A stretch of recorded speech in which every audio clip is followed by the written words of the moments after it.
క్రీస్తుని బట్టి మీకు శుభములు.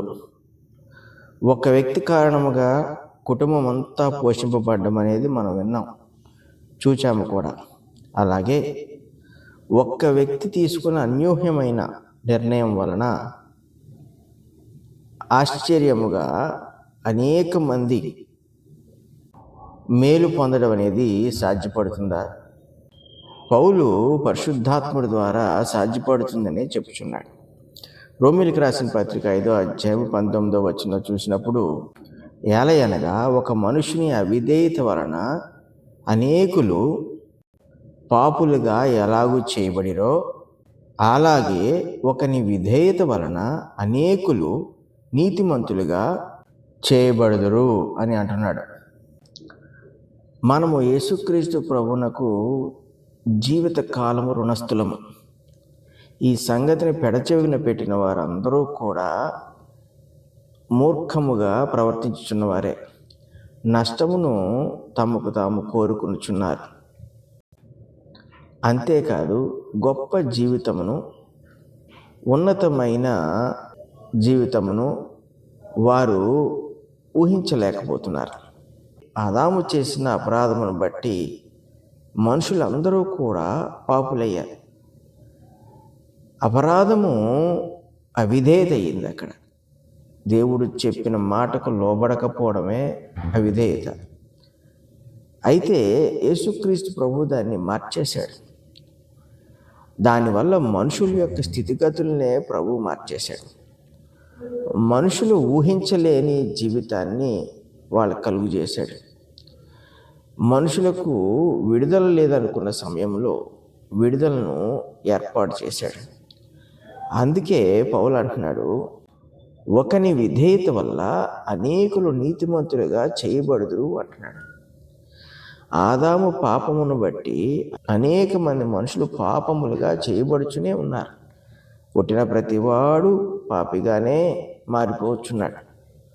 యేసుక్రీస్తు ప్రభువు ఆయన చూపిన విధేయతను బట్టి, అంటే శిలువ మీద పొందిన మరణమును బట్టి ఈ దినం వరకు కూడా అనేకులను నీతిమంతులుగా చేయుచునే ఉన్నాడు. ఎందరైతే ఆయన యందు విశ్వాసం ఉంచుతారో వాళ్ళందరినీ కూడా ప్రభువు నీతిమంతులుగా చేయుచునే ఉన్నాడు. ఆయన మనము చేయలేని పని చేశాడు. ఆదాము చెయ్యకూడని పని చేశాడు. యేసుక్రీస్తు ప్రభువు మనము చేయలేని పనిని మన కొరకు చేసి పెట్టాడు. ఈ సంగతిని హృదయ లోతుల్లోకి తీసుకువెళ్ళిన ఏ మనుషుడైనప్పటికీ కూడా వాడు ప్రభు విషయంలో అనుచితముగా ప్రవర్తించడం, అనుచితముగా మాట్లాడడం, ప్రభువుని ఊరేగించు వాడి జీవితంలో వాడు బ్రతుకుతాడు. అటువంటి వ్యక్తులుగా మనం జీవించుచున్నామా లేదా అని క్రైస్తవులుగా మనం వేసుకోవాల్సిన ప్రశ్న. ప్రభువు నుండి ఏమీ పొందని వారముగా మనం జీవించుచున్నామంటే రక్షణ మన దృష్టిలో పెద్ద విలువైన సంగతి కాదు. చాలామంది క్రైస్తవులు ఎందుకు ప్రభు మీద ఆధారపడి జీవించలేరు? వాక్యాన్ని వాళ్ళు చదువుతారు, వాక్య సంబంధమైన వాటిని చేస్తారు, కొందరు వాక్యాన్నే చేసేస్తూ ఉంటారు.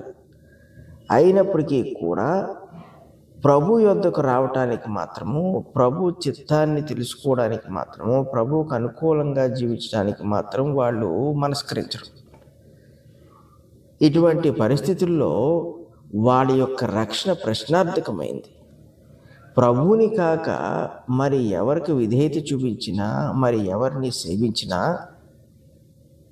దేవుని యొక్క సంపూర్ణ లక్షణమును వాళ్ళు ఎరుగక, దేవుని యొక్క సంపూర్ణతను వాళ్ళు ఎందుకు కలిగి ఉండరు.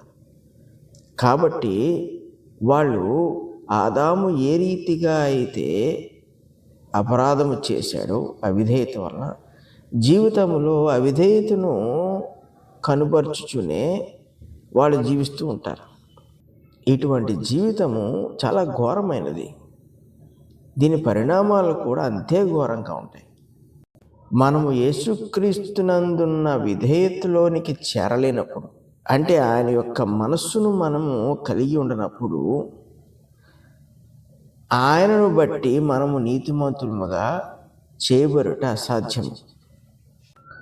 ఒక్కడైన యేసుక్రీస్తు ప్రభు అనేకులకు నీతిని కలిగించుటకు ఎలాగూ విధేయత చూపించగలిగాడు. అసలు ఒక్కని వల్ల పాపము రావడం పెద్ద కష్టమైన సంగతి కాదు. అతిక్రమం వచ్చేస్తే పాపం అనేది వచ్చేసింది. కానీ అతిక్రమాన్ని చెరిపివేయగలిగిన వాడు ఎవడున్నాడు? ఏ మానవుడైనా తన అతిక్రమం తాను చెరిపివేసుకోగలడా? ఒక్కసారి మన ఇంటిలోకి అవమానం అనేది వచ్చిందంటే దానిని తీసి పారేయడము అంత సులభం కాదు. ఇంచుమించుగా అసాధ్యము, కొన్ని పరిస్థితుల్లో అసాధ్యం కూడా. ఎవరు ఆ అవమానాన్ని తీసివేయగలరు?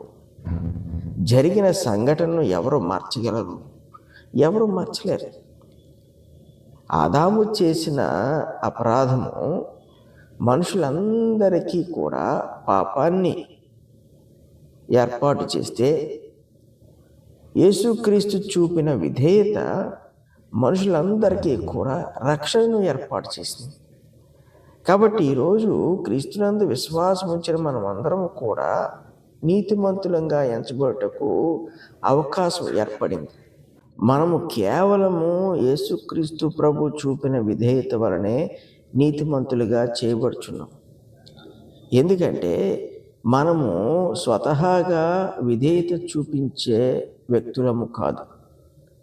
మనకు విధేయత నేర్పింపబడాలి. ఆ విధేయత మనము స్వతంత్రించుకునేంత వరకు కూడా దానిని మనము దేవుని పట్ల కలిగి ఉండలేము. కాబట్టి యేసుక్రీస్తు ప్రభు చేసిన కార్యము ఎంత గొప్పదంటే, మన యొక్క విడుదల విషయంలో, మన యొక్క రక్షణ విషయంలో ఆయన యందు విశ్వాసం మనం కలిగి ఉన్నప్పుడు ఆయన విధేయతను మనము ఆమోదించుచున్నట్లుగా అవుతుంది. కాబట్టి మనకు ఆయన నీతిని అనుగ్రహించి మనలను దేవుని బిడ్డలుగా చేయుచున్నాడు. మనం ప్రభువుని నమ్ముచున్నప్పుడు మనము చేయవలసిన ప్రధానమైన సంగతి ఏంటంటే, లేదంటే మన హృదయాల్లో సంభవించవలసిన ప్రధానమైన సంగతి ఏంటంటే, ఆయన దేవుని చిత్తమునకు విధేయుడిగా జీవించాడన్న దాన్ని మనము నిర్ధారణ చేయుచున్నాం.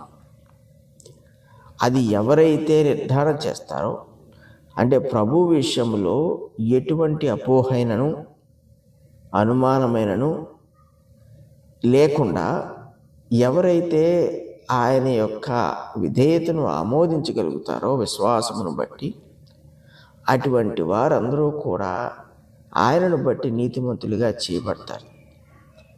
అప్పుడు వాడు ఎవరైతే నీతిమంతులుగా చేయబడ్డారో వాళ్ళందరూ కూడా విధేయత లక్షణమును వాళ్ళు సంపాదించుకుంటారు. కాబట్టి మనుషులంగా మనం జీవిస్తున్నప్పటికీ క్రీస్తు వలన మనం విడుదల పొందాం. కాబట్టి విధేయతను కలిగి జీవించడానికి మనకు సామర్థ్యము ఏర్పడుచున్నది. ఈ సామర్థ్యమును ఉపయోగించు ప్రతి వాడు కూడా దేవుని మహింపరుస్తాడు. పరిశుద్ధులకు తండ్రి, కృపగల దేవా, ఎంత గొప్ప జీవితాన్ని మాకు ముందుగా ఉంచి మమ్మల్ని అందుకు సిద్ధపరిచి విధేయతకు పాత్రులుగా మమ్మల్ని చేసినందుకు మీకు స్తుతులు, స్తోత్రాలు. విధేయత అంటే ఏంటో తెలియని మమ్మల్ని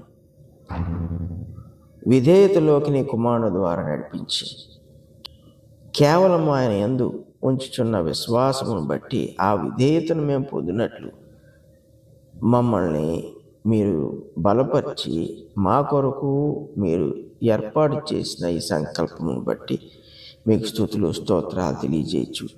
ఎల్లప్పుడూ కూడా నిన్ను చాటించు విధేయులుగా ఉన్నట్లు కృప చూపమని యేసు పరిశుద్ధ నామమున అడుగుచున్నాం తండ్రి. ఆమేన్.